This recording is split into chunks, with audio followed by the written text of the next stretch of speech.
Hola, ¿cómo están mis queridos estudiantes de Seminario 1? Vamos a dar inicio en esta semana a esa parte que es una de las más importantes, como es todo lo que tiene que ver con la investigación. Vamos a conocer 8 principios que son muy importantes para tomarlos en cuenta. Primero, la motivación que pueda tener cada uno de ustedes en relación a ese proyecto de investigación, a todas esas dudas, inquietudes que tienen ante un problema en el cual ustedes han fijado ya su mirada. Segundo, las opciones que ustedes tienen. Tenemos que conocer por parte de cada uno qué significado tienen esas opciones, las posibilidades de trabajar dentro del mismo instituto donde ustedes lo hacen, las posibilidades de hacerlo en otra parte donde ustedes no laboran, las posibilidades de trabajarlo que forme parte de otra investigación mayor, por ejemplo, trabajar con las líneas de investigación de la maestría. Hay muchas opciones en las cuales se tiene. Por ejemplo, una opción bien importante que tienen con las líneas de investigación de la maestría es el computador en el aula, el proyecto Canaima. Es un proyecto abierto donde muchos de ustedes podrían tener una investigación dentro de esa línea de investigación, igualmente dentro de las redes sociales que la administra esa línea de investigación la profesora Ana Beatriz Martínez, y podríamos ponerlos de acuerdo con ustedes. Son opciones en las cuales podrían trabajar. El tercer principio que hay que tomar en cuenta es la disciplina o campo de estudio. Es decir, van a trabajar con el rendimiento académico, van a trabajar con la motivación, van a trabajar con la formación, van a trabajar con una herramienta específica para medir el impacto que ésta pueda tener, van a evaluar una herramienta en un proceso, van a evaluar cursos donde se aplican las tecnologías de la información y la comunicación, es decir, esa disciplina o campo de estudio hay que tenerlo bien claro en el problema de ustedes. También hay que tener conocimiento sobre los procesos de investigación y para ello hay una serie de conocimientos, artículos de revista, libros, en los cuales ustedes pueden conseguir ampliar los conocimientos sobre los procesos de investigación. Como quinto principio, hay que hacer una revisión bibliográfica de las investigaciones que se han realizado anteriormente sobre el tema que ustedes quieran. Uno, para evitar la repetición. Dos, para conocer las metodologías, conocer cómo fue el marco teórico que se empleó, revisar cómo es el esquema que se llevó a cabo. Es decir, hay muchos elementos que revisando la bibliografía se pueden tomar.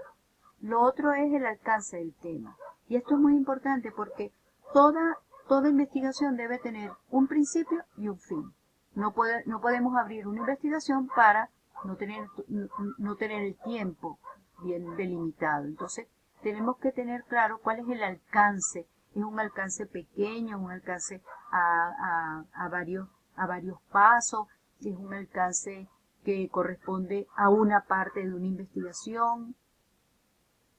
También hay que revisar como séptimo principio el tiempo, la administración del tiempo de cada uno de ustedes. Es decir, cuál es el tiempo que tienen disponible para dedicarse a una investigación.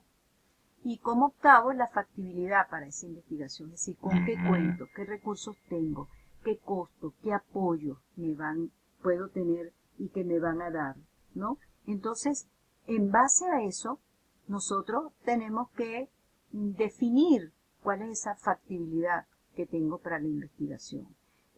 ¿Será que yo lo puedo meter como un proyecto de investigación a través de una institución gubernamental que me va a ayudar a los recursos? Esas son decisiones que también hay que tomar. Entonces, ¿qué hacer para poner en práctica estos principios? Bueno, ustedes van a tener dentro del aula virtual una listica igual a esa, en donde ustedes van a ir colocando las respuestas a cada uno de esos principios. ¿Qué referencia vamos a utilizar para esto? Primero, van a leer a González y Ballesteros, que va a recordar mucho a Alicia en el País de la Maravilla, porque es un proyecto que se puso a cabo, se llevó a cabo en un contexto determinado y el autor lo llamó la aventura de la investigación, porque investigar es eso, es una aventura. Y van a leer, por supuesto, el capítulo número 1 de Hernández Sampieri, Fernández y Baptista, en el cual diferencia claramente lo que necesitamos para investigar dependiendo del enfoque que le vamos a dar, si es cuantitativo, cualitativo, y dentro de esos enfoques, cuál tipo de investigación van a tener. Entonces, vamos a hacer un primer intento de escribir el problema de investigación que no pase de 6 líneas. Ustedes dirán, cónchale, profe, pero ¿por qué tan pequeño? Bueno, porque es que mientras más sinteticemos el problema, más claro lo tendremos. A partir de este momento, ustedes van a agarrar un papel, un lápiz y van a escribir varias partes, varios problemas y van a escoger uno de ellos. A mí me gustaría que estas láminas las fueran viendo poco a poco, de tal manera que se den el tiempo posible. Yo les voy a dejar las láminas, además de este pequeño video, en la plataforma. Vamos a observar este iceberg y vamos a darnos cuenta qué es eso. Fíjense que nosotros podemos ver que un iceberg lo podemos ver desde lo que observamos en un mar abierto. Pero de él vemos la punta de ese iceberg, mas no vemos la inmensidad que tiene ese iceberg debajo de las aguas, porque el iceberg, lo que vemos del iceberg es el 10% en la superficie del agua, pero el 90% del iceberg está debajo. Por eso eso es tan importante cuando un barco tiene un iceberg frente, tiene que saber cuál es la dimensión de esa mole de iceberg. Para nosotros, en la lámina podemos ver que hay, en la que se les da de ejemplo, problemas ambientales, pero dentro del iceberg hay otros problemas que posiblemente tienen que ser estudiados cada uno por su parte. Y ahí viene la decisión del investigador. Podemos también ver en esta lámina que pertenece a las competencias que con el gráfico del iceberg nos permite conocer lo que se ve, en este caso las destrezas y los conocimientos para poder evaluar, porque eso lo vemos cuando la persona está haciendo algo, se ve su destreza y si le preguntamos sobre el conocimiento y lo responde, bueno, lo podemos evaluar. Más, hay otra parte de esas competencias que no se ven y que hay que investigarla desde métodos específicos para poder completar cuando estamos hablando de competencia. Debajo del iceberg, nuevamente, los rasgos de personalidad posiblemente pueden de alguna manera ser un factor para tener destrezas y conocimientos. En base entonces a tus ideas sobre el problema de investigación, vamos a graficar tu iceberg. En un iceberg parecido, tú vas a definir qué ves, cuáles son los síntomas que tú crees que se dan de ese problema que estás describiendo, pero también vas a mirar hacia abajo a ver si hay otros aspectos interesantes que tienen que ver con ese problema, porque de repente aquí es donde vamos a encontrar el problema real. Y entonces quizá nos hacemos la pregunta, entonces son varios problemas. Bueno, de todos esos problemas, posiblemente uno de ellos tiene incidencia en lo que nosotros estamos viendo, en lo que podemos observar y que aquí se da como un síntoma. Entonces hagan ese ejercicio en un iceberg que yo les voy a colocar para que ustedes puedan, colocando su flecha, decir qué ven del problema, cuáles son los síntomas del problema y de qué está compuesto ese problema, para ver si realmente tenemos que comenzar más por abajo para chequear cuál es el verdadero problema. Dado o habiendo hecho ese ejercicio, vamos a tomar en cuenta algunos aspectos importantes para definir el problema. Primero, como les dijimos, la experiencia en el tema y el conocimiento para su manejo. La importancia que tiene ese problema en la sociedad, en la escuela, en la institución donde lo vayan a desarrollar.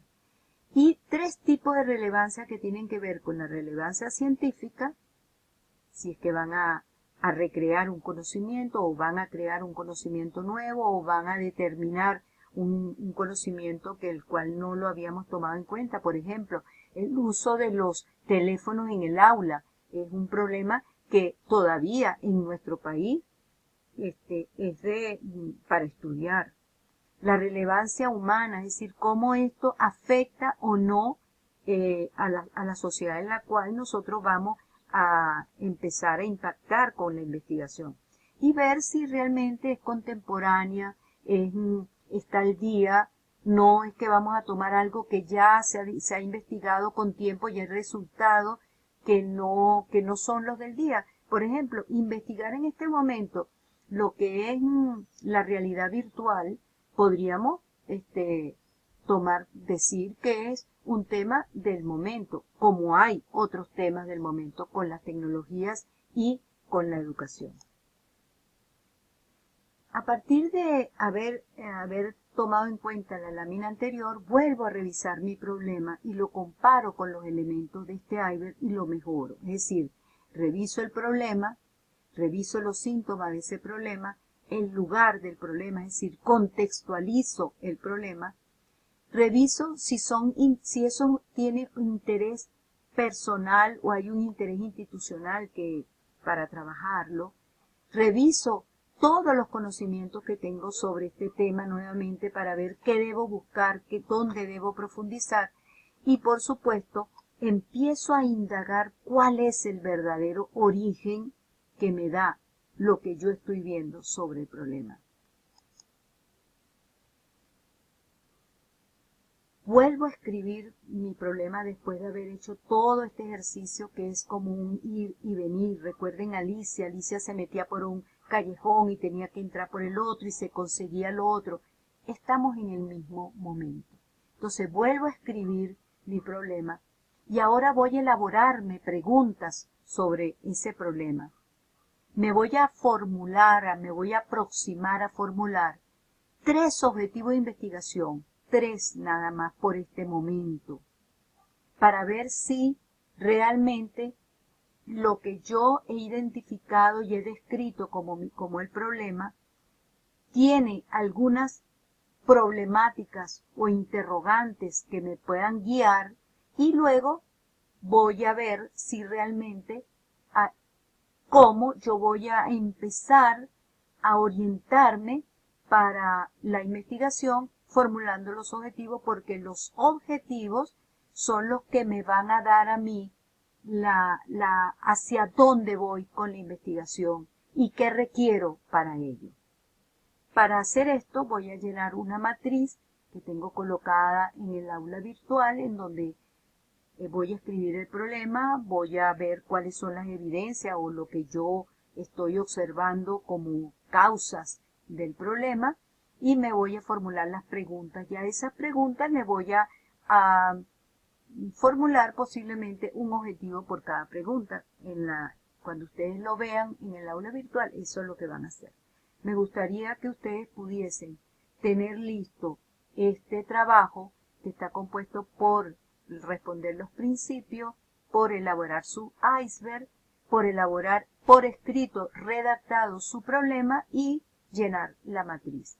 Por eso entonces los espero que para el domingo próximo, que tenemos como fecha el 20, ustedes puedan estar en la noche enviando su trabajo. Que tengan éxito en la actividad.